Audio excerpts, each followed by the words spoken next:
అందరికీ నమస్కారం అండి. ఈరోజు నేను మీకు ఆన్లైన్ క్లాస్లో భాగంగా పన్ను నిర్ధారణ గురించి మీకు వివరిస్తాను. పన్ను నిర్ధారణ అనగానేమి, పన్ను నిర్ధారణ అనేది ఎందుకోసం చేస్తాము, పన్ను నిర్ధారణ కోసం కల వివిధ పద్ధతులను గురించి మీకు వివరిస్తాను. పన్ను నిర్ధారణ అనగా అసెస్సీ గత సంవత్సరంలో సంపాదించిన ఆదాయంను, అంటే వివిధ ఆదాయ శీర్షికలు, మనకు ఆదాయ పన్ను చట్టం ప్రకారం 5 రకాల ఆదాయ శీర్షికలు కలవు. అవి జీతం నుండి ఆదాయము, గృహస్థి నుండి ఆదాయము, వృత్తి మరియు వ్యాపారం నుండి ఆదాయము, పెట్టుబడి లాభముల నుండి ఆదాయము, అలాగే ఇతర వనరుల నుండి ఆదాయము అనే 5 ఆదాయ మూలాలు కలవు. ఈ 5 రకాల ఆదాయ మూలాల ద్వారా వచ్చిన ఆదాయమును సంవత్సరాంతంలో, గత సంవత్సరం యొక్క సంవత్సరాంతంలో ఒక వద్ద చేర్చి అసెస్సీ యొక్క మొత్తం ఆదాయము అనే దానిని లెక్కించడం జరుగుతుంది. ఆ రకంగా లెక్కించిన మొత్తం ఆదాయంపై అసెస్సీ యొక్క పన్ను బాధ్యతను మదింపు చేయడం జరుగుతుంది. అతడి యొక్క మొత్తం ఆదాయమును గణన చేసి దానిపై పన్ను బాధ్యతను లెక్కించే ప్రక్రియనే మనము పన్ను నిర్ధారణగా పేర్కొనడం జరుగుతుంది. ముఖ్యంగా ఈ పన్ను నిర్ధారణ అనేది మన భారతదేశంలో 2 రకాలుగా జరుగుతుంది. ఒకటి, ఆ 2 రకాలలో మొదటిది అసెస్సీ తనకు తానుగా పన్ను నిర్ధారణ చేసుకోవడం. రెండవది, అసెస్సీ యొక్క పన్ను నిర్ధారణను ఆదాయ పన్ను శాఖ వారు నిర్వహించడం. మొదటిది అసెస్సీ తనకు తానుగా పన్ను నిర్ధారణ చేసుకోవడం. రెండవది, అసెస్సీ యొక్క ఆదాయమును ఆదాయ పన్ను శాఖ వారు మదింపు చేయడం లేదా పన్ను నిర్ధారణ చేయడం. ఈ 2 పద్ధతులలో లేదా ఈ 2 రకాలుగా పన్ను నిర్ధారణ అనేది జరుగుతుంది. దానిలో మొదటిది అసెస్సీ తనకు తానుగా పన్ను నిర్ధారణ చేసుకోవడం. దీనినే ఆదాయ పన్ను చట్టం ప్రకారం స్వయం పన్ను నిర్ధారణ లేదా స్వయం అసెస్మెంట్ అని అనడం జరుగుతుంది. స్వయం పన్ను నిర్ధారణ లేదా స్వయం అసెస్మెంట్ అని పేర్కొనడం జరుగుతుంది. స్వయం అసెస్మెంట్ అనగా అసెస్సీ గత సంవత్సరంలో తాను సంపాదించిన ఆదాయంను ఒక చోట చేర్చి అతడికి అనుమతించబడిన తగ్గింపులను తీసివేసి పన్ను చెల్లించబడే మొత్తం ఆదాయంను గణన చేసి దానిపై అతడు ఎంత మొత్తం అయితే పన్ను బాధ్యతను చెల్లించవలెనో ఆ పన్ను బాధ్యతను మదింపు చేయవలసి ఉంటుంది. అలాగే సంవత్సరాంతంలో అతడు తన యొక్క పన్ను బాధ్యతను మదింపు చేసేటప్పుడు అంతవరకు అతను చెల్లించిన ముందస్తు పన్ను చెల్లింపులను కానీ లేదా మూలం వద్ద తగ్గించబడిన పన్ను చెల్లింపులను కానీ సర్దుబాటు చేసి మిగిలిన మొత్తమును కూడా గడువు తేదీలోగా మిగిలిన మొత్తం పన్నును కూడా గడువు తేదీలోగా చెల్లించవలసి ఉంటుంది. ఈ పూర్తి ప్రక్రియను మనం స్వయం అసెస్మెంట్ లేదా స్వయం పన్ను నిర్ధారణ అని అంటాము. అసెస్సీ తనకు తానుగా స్వయం పన్ను నిర్ధారణ లేదా స్వయం అసెస్మెంట్ చేసుకున్న తర్వాత దానిని లిఖితపూర్వకంగా ఆదాయ పన్ను శాఖ అధికారికి రిటర్న్ను దాఖలు చేయవలసి ఉంటుంది. రిటర్న్ని దాఖలు చేయవలసి ఉంటుంది. ఒకసారి స్వయం అసెస్మెంట్, స్వయం పన్ను నిర్ధారణ పూర్తి అయిన తర్వాత ఇక ఆ రిటర్న్ను ఆదాయ పన్ను శాఖ వారు పరిశీలించడం జరుగుతుంది. ఇప్పుడు మనకు రెండవ రకమైన పన్ను నిర్ధారణ ప్రక్రియ మొదలవుతుంది. ఆదాయ పన్ను శాఖ వారు చేసే అసెస్మెంట్లో వివిధ రకాల అసెస్మెంట్లు కలవు. దానిలో మొదటిది సారాంశ అసెస్మెంట్. ఈ సారాంశ అసెస్మెంట్ అనగా అసెస్సీ తనకు తానుగా స్వయం అసెస్మెంట్, స్వయం పన్ను నిర్ధారణ చేసుకొని ఆ పన్ను నిర్ధారణకు సంబంధించిన పూర్తి వివరాలను రిటర్న్ రూపంలో ఆదాయ పన్ను శాఖ వారికి దాఖలు చేసిన తర్వాత దానిని ఆదాయ పన్ను శాఖ వారు వెరిఫై చేయడం జరుగుతుంది. ఈ వెరిఫికేషన్ అనేది దాదాపుగా ఆన్లైన్లోనే జరిగిపోతుంది. మనం సమర్పించిన రిటర్న్లో అన్నీ సరిగా ఉన్నాయా లేదా, లేకపోతే మనము పన్ను బాధ్యతను లెక్కించే క్రమంలో ఏమైనా తప్పులు ఉన్నాయా, ఏమైనా కూడికలు తీసివేతలు ఏమైనా తప్పులు ఉన్నాయా అనే వాటిని పైపైన చూడడం జరుగుతుంది. దీనిని మనము సెక్షన్ 143(1) ప్రకారం ఏవైనా తప్పులు గనక ఉన్నట్లయితే మనకి నోటీసు పంపించడం జరుగుతుంది. దీనిలో దాదాపుగా కూడికలు, తీసివేతలు, ఏవైనా చిన్న చిన్న లెక్కింపుల్లో గనక తేడాలు ఉన్నట్లయితే వాటిని మనకు సెక్షన్ 143(1) ప్రకారం మనకు తెలియజేయడం జరుగుతుంది. మనము వారు పంపించిన నోటీస్కు స్పందించి మళ్ళీ మనము దాన్ని సరిచేసుకోవడం అనేది ఒక ప్రక్రియగా ఉంటుంది. తర్వాత రెండవది క్రమబద్ధమైన అసెస్మెంట్. ఆదాయ పన్ను శాఖ వారు చేసే రెండవ రకమైన పన్ను నిర్ధారణ ఏంటంటే క్రమబద్ధమైన అసెస్మెంట్. ఈ క్రమబద్ధమైన అసెస్మెంట్లో ఏం చేస్తుంది అంటే ఆదాయ పన్ను శాఖ వారు అసెస్సీ తాను రిటర్న్ని దాఖలు చేస్తున్నప్పుడు అతడు స్వయం అసెస్మెంట్ చేసిన దాంట్లో ఏవైనా తప్పులు కనుక దొర్లినట్లయితే, అంటే కూడికలు తీసివేతల తప్పులు కాకుండా ఉద్దేశపూర్వకంగా ఏదైనా ఖర్చును ఎక్కువగా చూపించడం కానీ లేదా ఏదైనా ఆదాయంను తక్కువగా చూపించడం కానీ చేసినట్లు వాళ్ళు నిర్ధారణ కనుక వచ్చినట్లయితే వాళ్ళు నిశితంగా పరిశీలించే పన్ను నిర్ధారణ అనేది చేయడం జరుగుతుంది. నిశితంగా పరిశీలించే పన్ను నిర్ధారణ చేసినప్పుడు వారు ఏవైనా లోటుపాట్లు జరిగినట్టు కనుక గ్రహిస్తే దానికి సంబంధించి వాళ్ళు అసెస్సీకి లేదా సంబంధిత వ్యక్తికి వాళ్ళు నోటీస్ పంపించడం జరుగుతుంది. అయితే ఈ నోటీసు ఖచ్చితంగా ఆర్థిక సంవత్సరం ముగిసిన 6 నెలల లోపునే పంపించవలసి ఉంటుంది. ఆర్థిక సంవత్సరం ముగిసిన 6 నెలల లోపలే ఈ నోటీస్ను పంపించవలసి ఉంటుంది. ఈ ఆదాయ పన్ను శాఖ వారు పంపించిన నోటీస్కు అసెస్సీ ఖచ్చితంగా స్పందించవలసి ఉంటుంది. కొన్ని సందర్భాలలో వారు అసెస్సీ యొక్క ఖాతా పుస్తకాలను కూడా అడుగుతారు. అలాగే వాటికి సంబంధించిన ఖర్చుకు సంబంధించిన మూలమును అలాగే ఆదాయానికి సంబంధించిన మూలమును కూడా చూపించవలసి ఉంటుంది. కాబట్టి మనం దీనిని నిశితంగా పరిశీలించే పన్ను నిర్ధారణ అని అంటాము. ఈ క్రమబద్ధమైన అసెస్మెంట్లో మరొక అసెస్మెంట్ ఏంటంటే సముచిత నిర్ణయ అసెస్మెంట్. నిశితంగా పరిశీలించే అసెస్మెంట్లో పన్ను నిర్ధారణ అధికారి వివిధ లోటుపాట్లను గుర్తించి సంబంధిత అసెస్సీకి నోటీస్ పంపించిన తర్వాత కూడా అతడు స్పందించకపోయినట్లయితే తిరిగి పన్ను నిర్ధారణ అధికారి అసెస్సీకి మరి ఒక నోటీస్ను పంపించడానికి ఆస్కారం కలదు. దానిలో కూడా అతని యొక్క ఖాతా పుస్తకాలను చూపించడానికి అలాగే వాటిని సక్రమమైనవా లేకపోతే సక్రమంగా లేవా అనేది నిర్ధారించడానికి పన్ను నిర్ధారణ అధికారికి అవకాశం కలదు. అయితే ఈ సముచిత నిర్ణయ అసెస్మెంట్లో ఏంటంటే అసెస్సీ తాను వివరణ ఇచ్చుకోవడానికి అవకాశము ఉంటుంది. అసెస్సీ తాను ప్రత్యక్షంగా వివరణ ఇచ్చుకోవడానికి అవకాశం అనేది ఉంటుంది. కాబట్టి దాన్ని మనం సముచిత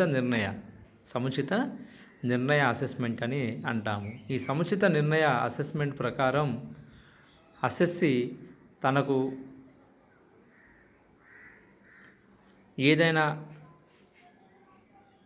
సందేహం కనుక ఉన్నట్లయితే దానిని పన్ను నిర్ధారణ అధికారి దృష్టికి తీసుకెళ్ళడం, దానికి సంబంధించిన వివరణ ఇవ్వడం అనేది చేసుకోవచ్చు. దాని ప్రకారంగా అసెస్సీకి వారు ఎంత మొత్తం పన్ను చెల్లించవలెను, ఎంత మొత్తం పన్ను చెల్లించలేదు అనేది తెలియజేయడం జరుగుతుంది. ఈ రెండు నిశితంగా పరిశీలించే పన్ను నిర్ధారణ మరియు సముచిత నిర్ణయ పన్ను నిర్ధారణ అనేది ఆదాయ పన్ను శాఖ వారు చేసే అసెస్మెంట్లో అతి ముఖ్యమైనవిగా మనము గ్రహించవలసి ఉంటుంది. ఇక తర్వాత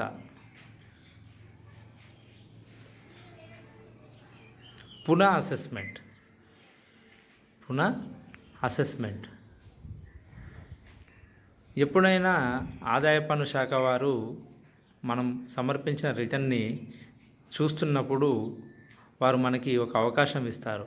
ఏదైనా ఆదాయానికి సంబంధించిన వివరాలు కానీ లేకపోతే ఖర్చులకు సంబంధించిన వివరాలు కానీ సరి అయినవిగా లేనప్పుడు మనము వెంటనే వారి దృష్టికి, ఆదాయ పన్ను శాఖ వారి దృష్టికి గనక మనం తీసుకెళ్తే, మేము సమర్పించిన రిటర్న్‌లో కొన్ని కొన్ని తప్పులు జరిగినవి, వాటిని నేను సరిచేసుకుంటామని చెప్పి వారి దృష్టికి గనక తీసుకెళ్తే, వారు మనకు మరొక అవకాశం అనేది ఇవ్వడం జరుగుతుంది.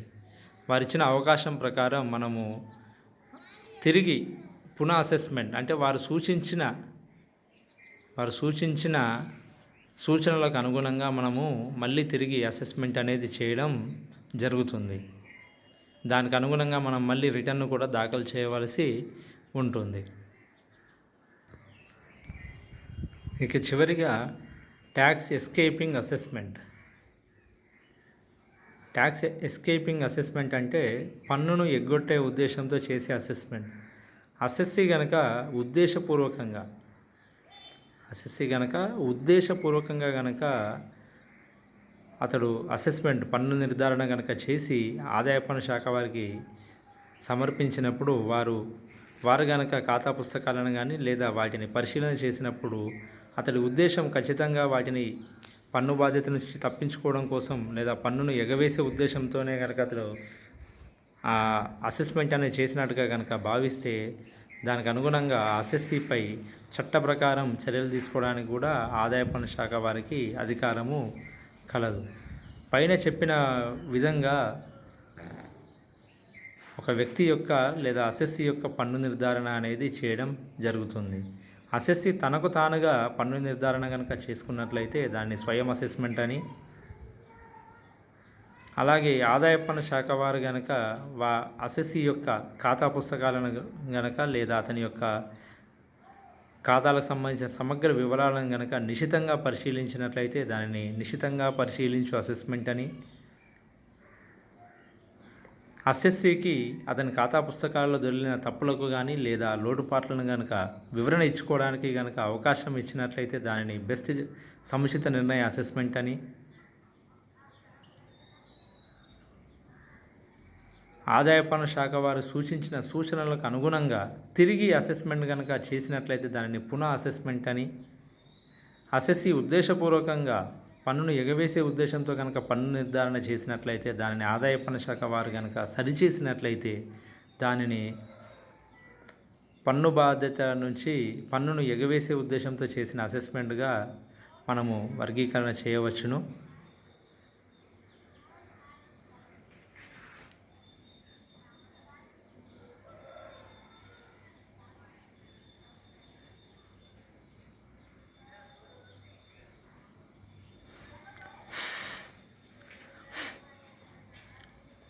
అలాగే now I'm going to explain about the assessment and assessment procedure. How the assessee can do assessment and how the assessing officer or income tax officer can do assessment and how the assessing officer or income tax department can do assessment. The assessment is nothing but in the previous year how much income is generated or how much income is earned by the assessee. He has to club while calculating the total income, and he has to do tax computation on total income. This is the procedure called tax assessment. The tax assessment is nothing but computation of total income and computation of tax liability on total income of an assessee is called as tax assessment. The tax assessment is two ways. The tax assessment may be done in two ways. The first one is tax assessment by assessee and the second one is tax assessment by income tax department. I will explain in briefly what is tax assessment by assessee and what is tax assessment by income tax department. The first one is tax assessment by assessee. The tax assessment by assessee is called as self assessment. Self assessment.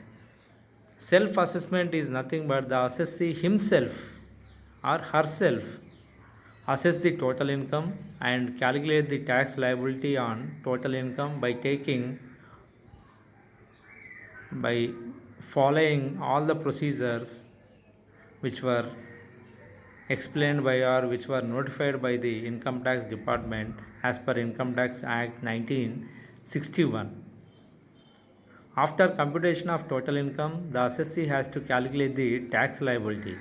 While calculating the tax liability, he has to follow the procedure. First, computation of the tax, then add the education cess and Swachh Bharat cess. If the assessee has the total income of more than 50 lakhs, he has to add the cess also. He had to add the surcharge also. This is the procedure the assessee has to follow. After the assessee has satisfied that he has followed everything which was notified by the income tax department, the assessee has to make a return to the income tax department regarding his assessment. After submission of the return, the second procedure has to be came into force. The second procedure is the assessment by income tax department. The second procedure is assessment by income tax department. The first one is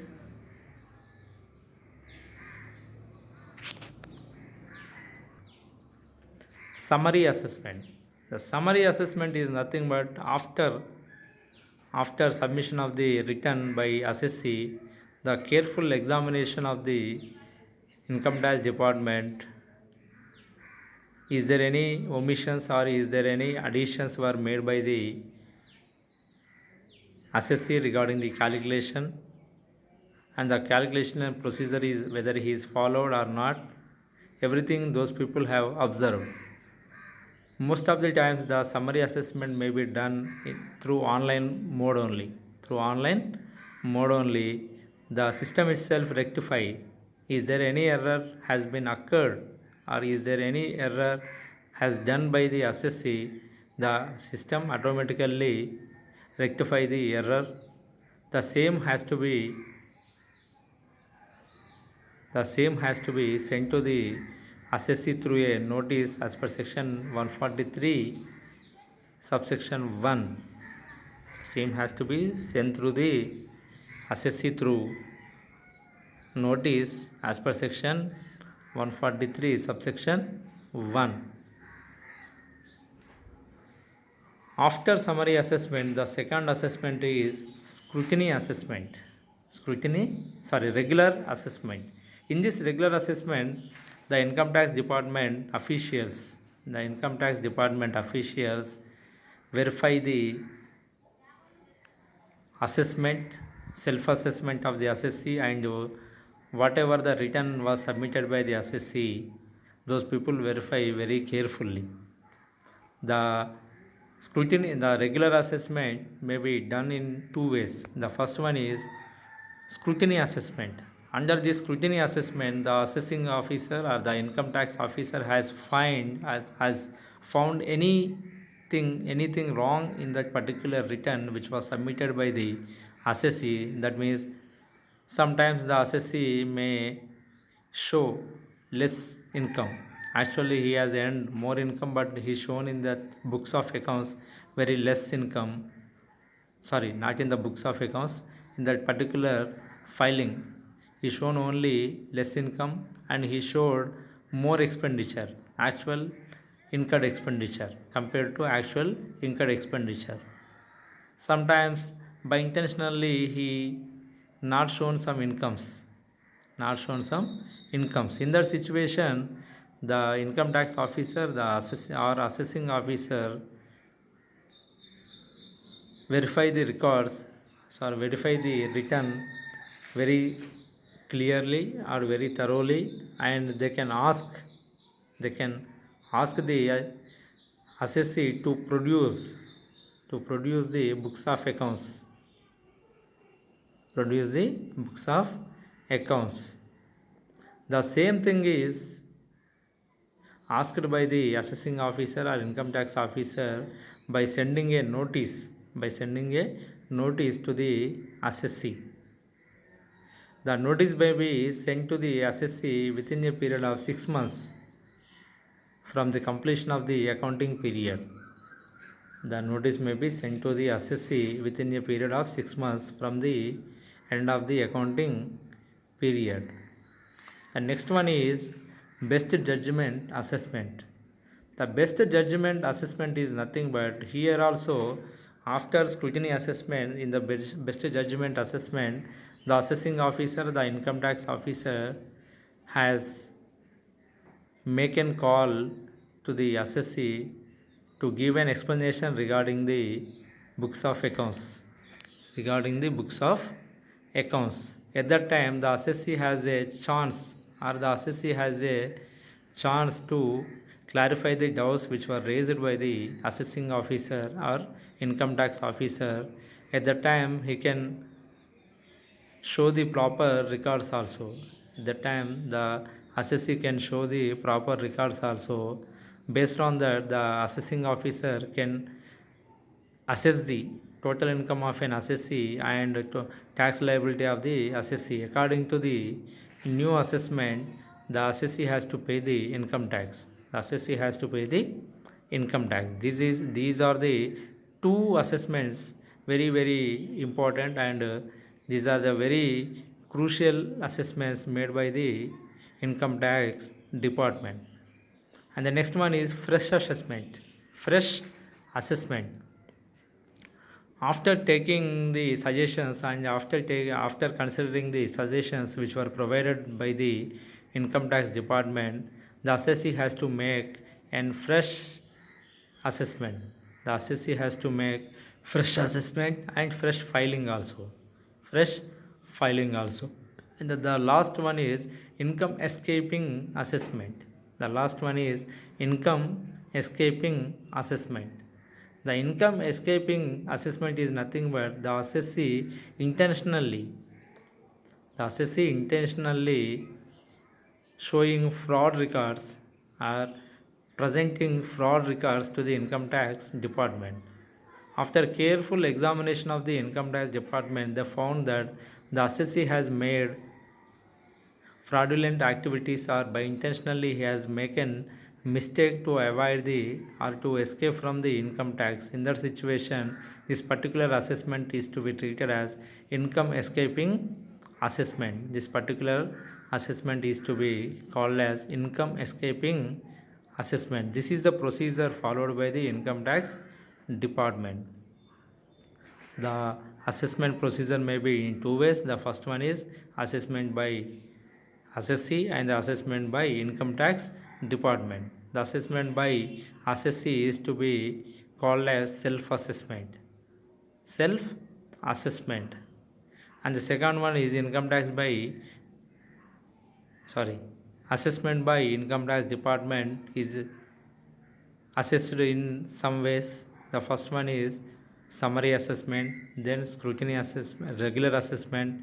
In that regular assessment, again two types: scrutiny assessment and best judgment assessment, then fresh assessment, then income escaping assessment.